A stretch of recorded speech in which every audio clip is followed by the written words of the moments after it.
काँग्रेसच्या नांदेड जिल्हाध्यक्षावर गुन्हा दाखल झालाय। शहराध्यक्ष आणि नगरसेवकांवर सुद्धा गुन्हे दाखल झाले। आंदोलनामध्ये सनातन धर्माविरोधात घोषणा देणं त्यांना भूल आहे। 14 ऑगस्टच्या आंदोलनामध्ये त्यांनी या संदर्भातल्या घोषणा दिल्या होत्या आणि या आंदोलनामध्ये सनातन धर्माविरोधात घोषणा दिल्यामुळे काँग्रेस कार्यकर्त्यांसह त्याचबरोबर शहराध्यक्ष आणि जिल्हाध्यक्षांवर सुद्धा गुन्हे दाखल झाले।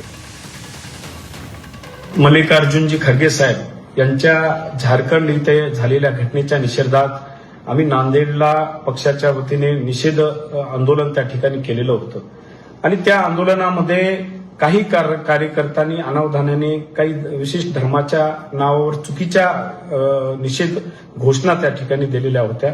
त्याचं समर्थन अजिबात मी करत नाहीये, पण काही विशिष्ट घोषणामुळे काही जणांच्या जर भावना दुखवल्या असतील तर निश्चितच पक्षाचा प्रमुख म्हणून मी सर्वप्रथम जाहीर माफी मागतो। माझ्या धार्मिक भावना त्यांनी दुखावल्या आणि त्यासाठी सर्व सकल हिंदुत्ववादी संघटना जे नांदेडचे आहेत ते एका जागी झाल्या आणि काल हनुमान टेकडी जुना मुंडा येथे बैठक झाली आणि त्या बैठकीमधून आम्ही सर्वजण काल दुपारी शिवाजीनगर पोलीस स्टेशनची धाव घेतली आणि येथे तक्रार दाखल करण्यासाठी आम्ही हे केलो होतो, परंतु पोलीस प्रशासनानं आजचा टाईम दिला।